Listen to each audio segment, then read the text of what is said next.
universitário, né? Meu pai é ainda professor universitário, e aí eu sempre vi como que ele fazia, sempre ajudei na hora das provas, em todo o processo, assim, dentro de uma universidade. Então, eu tinha muita afinidade com isso. E Legal. aí, eu fui para a FEFESP, conheci a professora Carla, né? Não posso deixar de falar dela. E, e a Carla foi minha orientadora de TCC. E aí, quando ela me viu ali, ela começou a me conhecer melhor, né? A gente sempre se aproxima muito mais do nosso orientador. E aí ela foi me conhecendo e foi falando, nossa, você gosta disso, você gosta de assado, você dá aula em escola, mas você tem experiência com isso. Ela foi me conhecendo melhor como a pessoa Dani, né? Que é como você está me perguntando agora. E aí ela precisou se afastar, né, para continuar seus estudos e ela me perguntou se eu não queria substituí-la.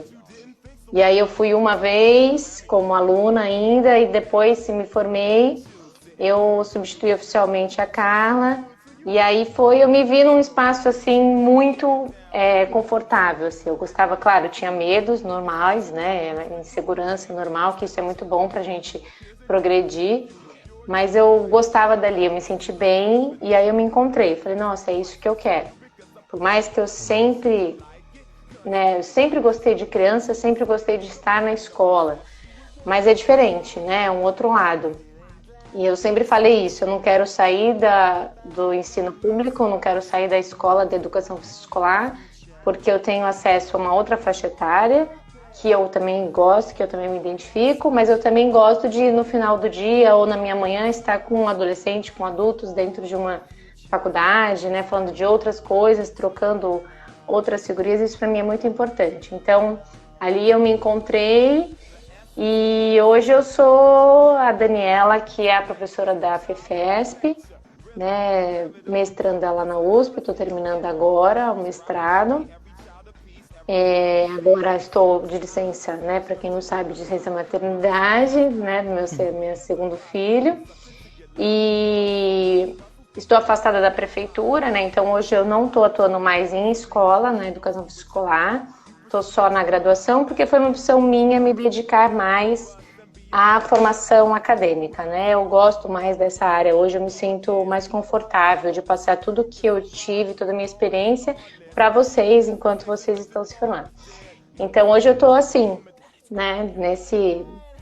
Vendo ainda onde que eu vou ficar mais, onde eu vou ficar menos, mas a minha grande missão, assim, eu vejo que é esse amor que eu tenho em ensinar as coisas, em passar tudo que eu fiz e assim por diante, né? Eu tento fazer isso da melhor forma possível.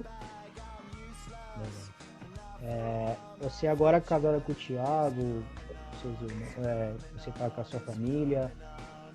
Eu queria perguntar, que é uma pergunta que a gente sempre faz, padrão, como que a sua família te vê? Como, assim, exemplo, uma pessoa dedicada, carinhosa, cuidadora? Hum. Minha família me vê.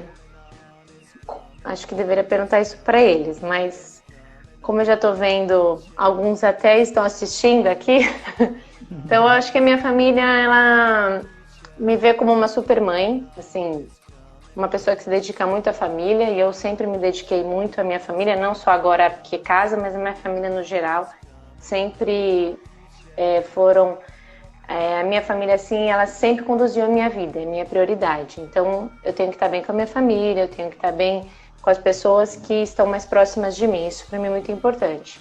Né? Eu sempre me preocupei em, eu vou ser mãe, mas eu vou largar aulas para me dedicar mais à minha casa, à minha família. Sim, isso sempre foi a minha prioridade, né? Então, eu acho que eles me veem com orgulho do que eu faço, assim. Eu sempre fiz tudo que eu gosto. Eu posso dizer que nunca fiz nada assim por dinheiro ou porque eu não sentia vontade de aprender naquilo. Claro, às vezes algumas coisas são mais penosas, a gente se esforça mais, mas eu sempre fiz tudo que me dava prazer e eu acho que isso é muito importante, né? Eu até disse isso quando eu fui lá para a Ninfa no meu discurso, que eu acho que o mais legal assim numa carreira é você, na medida do possível, fazer o que você gosta com amor, com dedicação, porque senão fica muito difícil, assim, se acordar todo dia, fazer uma coisa que você não gosta, é horrível. Verdade. Né? Então eu sempre falei isso, tenta encontrar, às vezes a gente demora, né? Eu demorei, eu fiz um caminho, mas eu cheguei numa coisa que eu sinto muito prazer. Então eu trabalho com muito mais vontade, isso me desafia, isso me encanta, então isso é importante. E eu percebo, eu sei que a minha família sabe disso, né? Eu nunca tive medo de ir atrás disso. Então eu fui concursada na prefeitura tal. Agora ela vai ficar para sempre nessa prefeitura. Eu falava, não, agora eu cansei, eu quero outra coisa. E aí eu me desafiava de novo e eu sei que no fundo a minha família, eles ficavam meio loucos, tipo, meu Deus, ela vai mudar de emprego de novo? Mas eles sabiam que isso era uma coisa que me motivava. Então isso é importante para mim e eu tenho certeza que eles têm orgulho de eu ter a coragem de fazer isso e sempre estar procurando coisas que me encantam, enfim. Na parte do Seisei, você era de judô, né? Judô, Che- isso. Você escolheu esse esporte ou era a influência de alguém? Você tem Meu pai, alguma... meu pai foi meu sensei, né? Minha família toda fez judô. Eu e meus irmãos fomos Legal. no começo obrigados, mas todos nós fizemos judô e eu cheguei à faixa preta, né?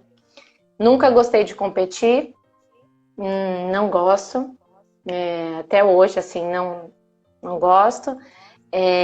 Então, assim que eu peguei a faixa preta, eu nunca mais fui para um campeonato e me dediquei a ser sensei, a só dar as aulas e tal. E sempre trabalhei com criança, né, pequena. Que sempre minha paixão foi criança pequena ali dentro do judô, dessa parte de formação, de disciplina e tal.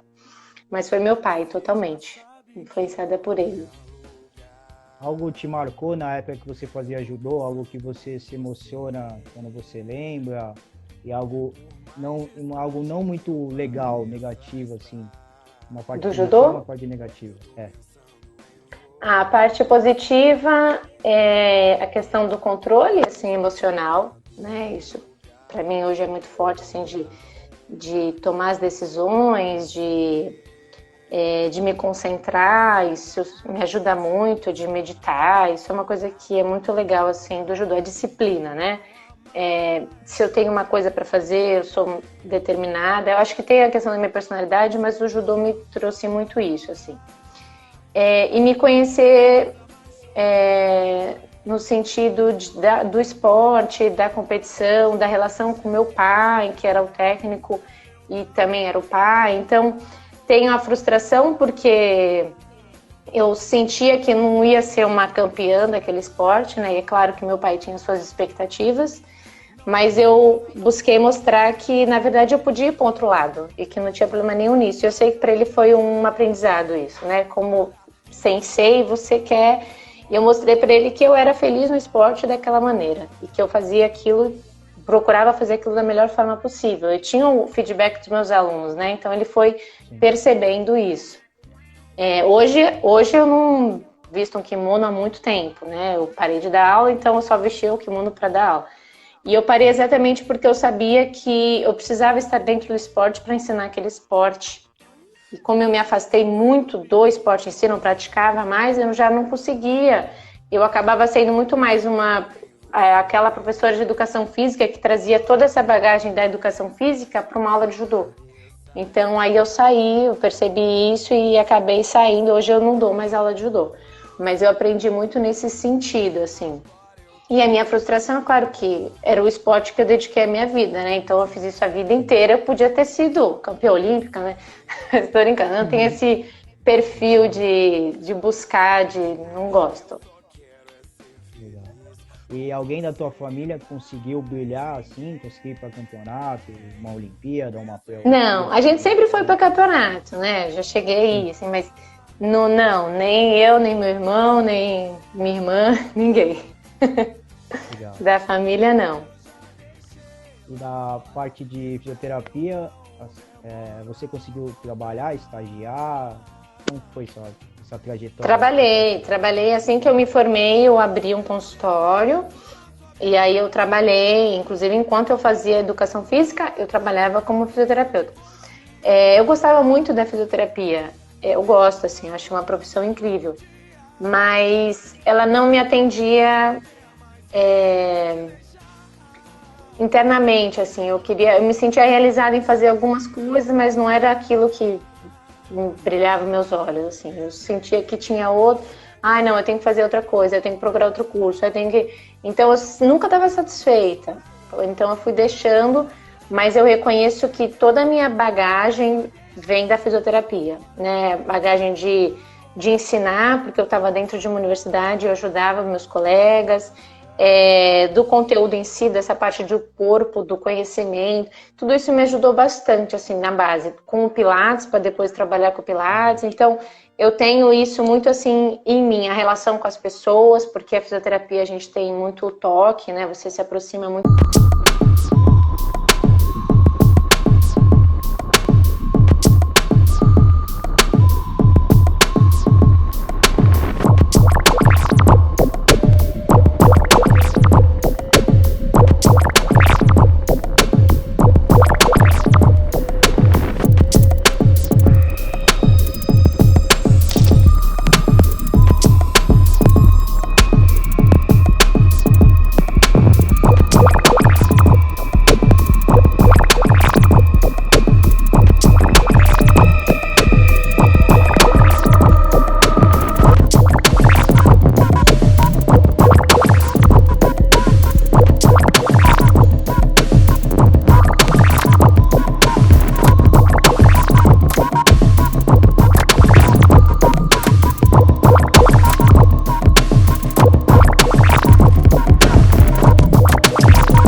Agora, assim, como mãe, né? Quando você vira mãe, tudo é uma... E é assim, você ensina a criança a chutar uma bola, eu gosto desse encantamento, assim, né? Da descoberta, eu acho isso legal.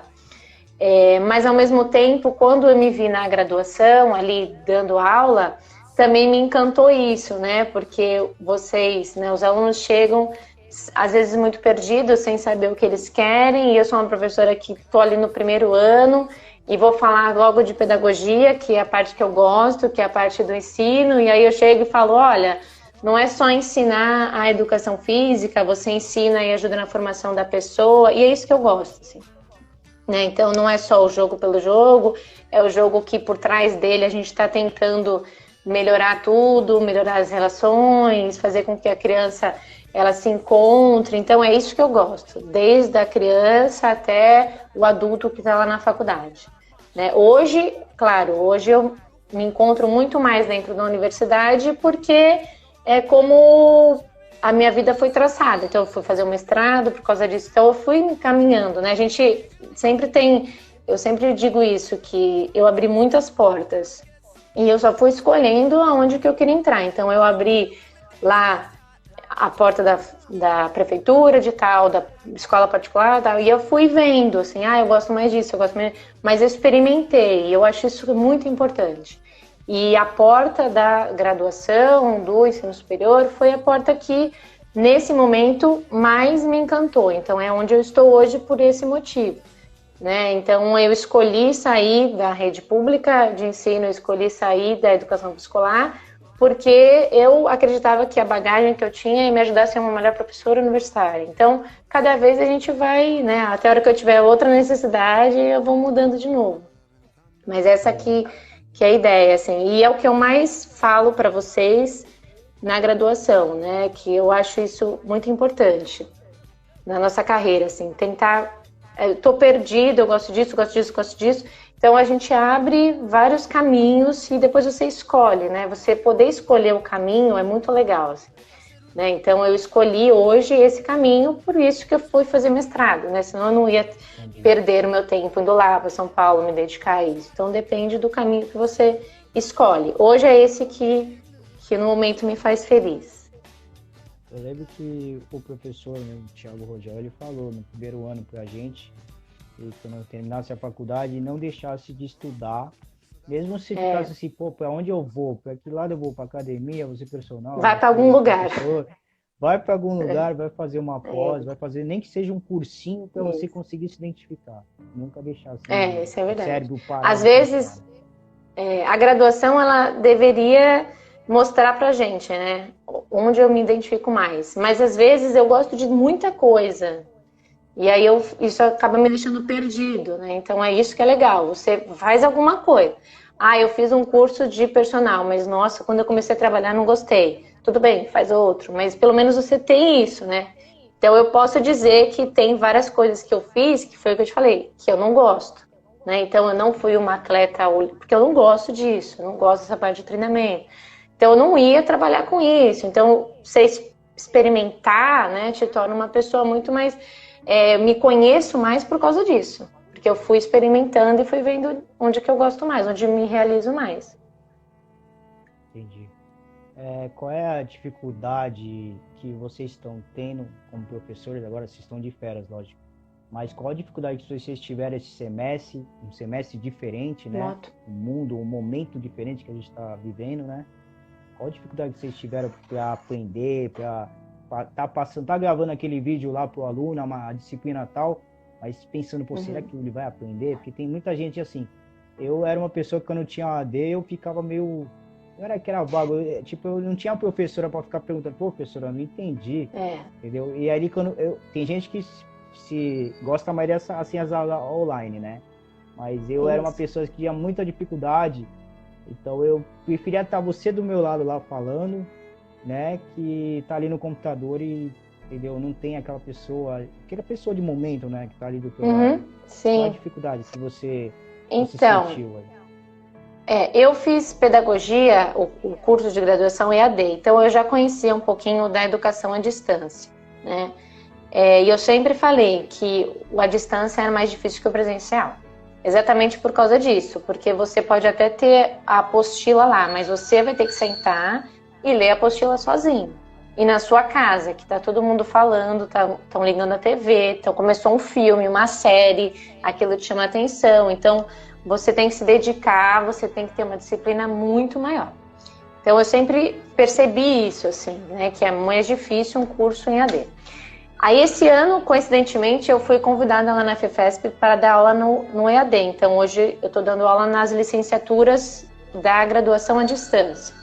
Então, no começo do ano, eu me vi fazendo guia, gravando aula, e aí eu falava, nossa, é muito mais difícil, porque eu tô falando e tô te olhando. É muito ruim você gravar um vídeo olhando pro celular, porque você não tem o feedback do aluno, né? Então, às vezes eu tô falando uma coisa, ninguém tá entendendo e tá assim, aí eu já tô na minha cabeça, vou falar de outro jeito. Você não tem isso, você tá sozinho, pensando e fazendo as caretas, e enfim, né? Tem pessoas que precisam disso. E o professor também precisa. Então, eu me vi tendo essa dificuldade. E aí aconteceu tudo isso da pandemia, e agora a gente está dando as aulas remotas de um curso presencial. Então, para mim, a maior dificuldade é essa. Assim, o aluno precisa ter mais disciplina, porque é muita coisa que tira a atenção dele, né? Então, a família, ainda mais agora, que a família toda está em casa, você tem filhos, né? Como que eu faço para parar para estudar? Então, eu acho que isso é uma dificuldade de qualquer pessoa. E como professor, a gente teve que mudar essa questão da aula, né? Eu estou dando aula no Zoom, aí fica um monte de quadradinhos, uns estão olhando, outros não estão olhando, tem uns que não colocam a imagem. Eu, toda vez que eu dava aula, eu falava, dá para você ligar a câmera? Porque é muito mais legal eu dar aula falando com alguém, não com um monte de xizinho e nome. É horrível. Então, nisso, assim, a gente teve que se adaptar, né? Foi uma mudança drástica.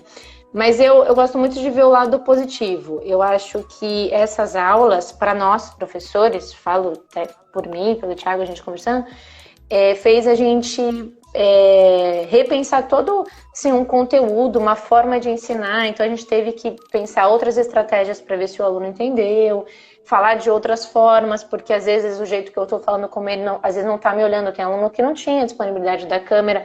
Então a gente teve que olhar de novo para o conteúdo, mudar as aulas, traçar outras estratégias. Então isso foi muito bom.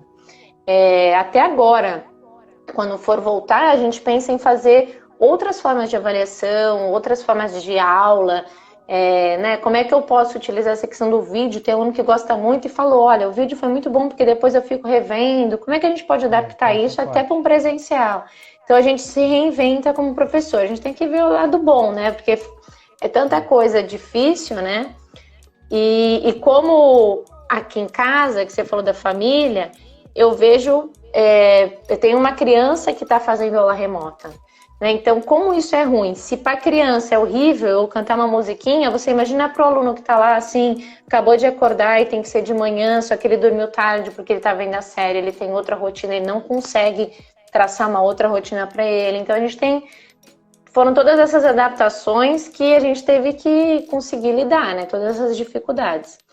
Mas, no geral, assim, eu vejo que foi bom como prática, assim, eu como professora de me reinventar, mesmo depois quando voltar, sabe? Pra gente ficar pensando mais nisso, assim, na questão de formação, de como é que a gente dá aula, as melhores estratégias, existem ferramentas ótimas que a gente está usando agora que facilitam a aprendizagem. Então, tudo isso. Legal. Bom, professora, a gente está chegando no nosso final de entrevista, passa rapidinho. Tem duas perguntas. Qual a mensagem que você quer deixar para o pessoal que está querendo voltar logo para essa rotina, mas a gente não sabe como que vai ficar, não sabe se vamos para a rua ou não vamos, estão liberando aos poucos, mas o bichinho está aí no ar, né? E esse pessoal que está com muita ansiedade, ou aquela galera que já largou tudo, está toda depressiva, que mensagem você quer deixar para eles? Eu acho que, assim, para aqueles que querem voltar logo, que a gente segure um pouco a ansiedade, porque também não adianta a gente voltar e imagina, volta e depois alguém fica doente, vai ser muito pior, né? Eu não quero voltar e depois eu ficar doente e eu tô ali com outros 30 alunos, enfim, isso não é uma coisa muito simples, né? A gente está falando de saúde da nossa família, né? Eu não quero que a minha filha volte sem que haja um controle de uma doença que ela pode trazer para... Enfim, não é só eu, né? Não é só, tô cansado de casa, o que eu faço? Toda essa pandemia, acho que para mim, veio para a gente repensar essa questão de sociedade, né? Então é pensar no outro, não adianta eu tô cansado de ficar aqui, eu vou sair na rua, né? Eu tenho que ter a minha responsabilidade do que eu vou fazer com o outro. Eu dou aula para 30 alunos, então se eu não me cuidar, eu sei que eu posso interferir na vida, na família, né? Então isso é muito ruim. Então para quem está muito ansioso, eu diria que para mim, pra gente que tem um monte de coisa para fazer, que aproveite para fazer as coisas, né? O que está pendente. Então, eu sei que eu preciso estudar mais isso e não estudo. Estuda, né? Pega 2 horinhas por dia, tenta fazer uma rotina, isso vai ser muito bom para você, para sua cabeça, para o seu corpo. Então, assim, tentar utilizar esse tempo a seu favor. eu sempre gostei de tal assunto, mas eu não tenho tempo, eu estava sempre trabalhando, como é que eu faço? Pega um livro sobre o assunto, vê um vídeo do YouTube, aproveita então que você está ali para fazer outras coisas.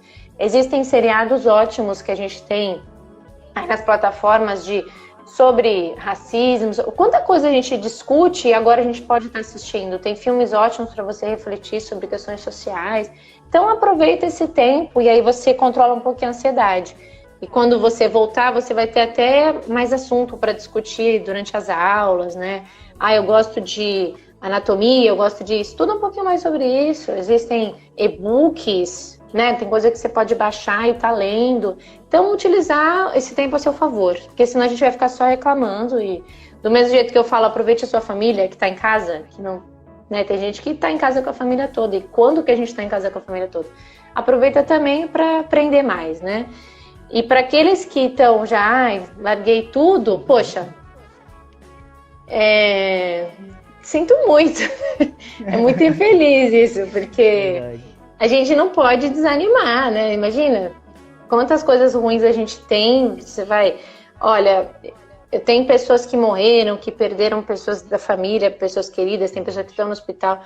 Poxa, eu não tenho ninguém nesse momento, né? Teve gente da minha família que estava mal e que melhorou. São tantas coisas boas que também acontecem por trás disso pra gente não deixar a peteca cair, né? Então, não dá. E isso também é um aprendizado, porque no mercado de trabalho é assim, não vai ter uma pandemia sempre, mas vai ter, às vezes, um chefe que você não consegue conversar, uma diretora que é muito exigente e você não bate, né? Então, a questão dessa empatia não é só por causa de uma pandemia. Né? Não é só porque eu não tenho vaga no hospital, não. Isso é diariamente. A gente lida com pessoas diferentes e a gente tem que aprender a lidar com elas, né? Então eu acho que fica assim esses dois lados pra gente ficar pensando. E qual mensagem que você quer deixar pro pessoal que viu a nossa entrevista agora, que vai ver na prévia e lá no nosso canal do YouTube? A mensagem que eu quero deixar?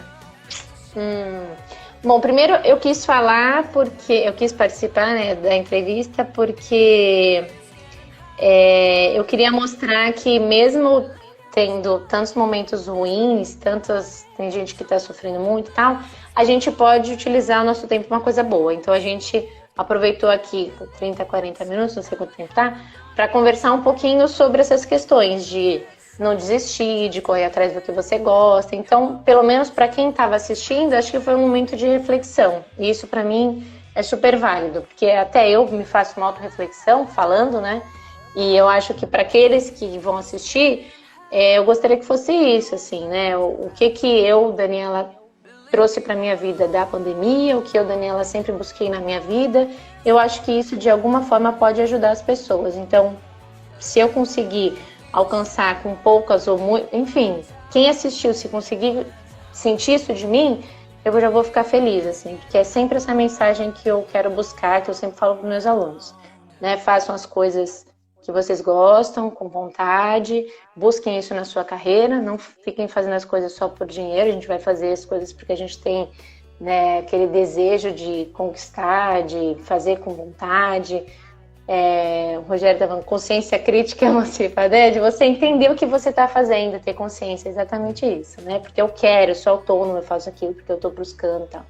Então eu gostaria de deixar essa mensagem, assim. Mesmo em um momento de pandemia, a gente também pode fazer isso, né? Eu estou aqui fazendo e assim por diante.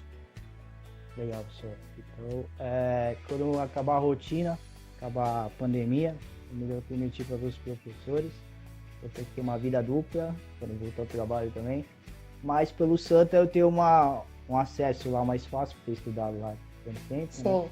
Então eu quero gravar, já prometi para o professor Márcio, que o Lozano já passou também, de gravar uma aula de vocês, fazer uma mini entrevistinha para ser uma segunda parte, mas ao vivo já legal. pelo canal do YouTube, tá? Então fica esse convite aí para você depois, a gente combina lá, depois quando voltar, e obrigado por ter aceitado o nosso convite. Sim, para mim é muito bom, é um treinamento, né? Porque eu nunca tinha feito essas coisas online, eu tenho uma vergonha. Então, as aulas remotas ajudaram a gente a perder um pouco da vergonha, e isso aqui é uma coisa que é do momento, né? Essa é a fase. O século XXI vem dessa... Então é bom que a gente aprende, vai perdendo um pouquinho a vergonha, vai trabalhando isso, é muito bom mesmo. Parabéns pela sua iniciativa, estarei esperando lá. Ok. Então esse é meu boa noite a todos aí, boa noite à professora.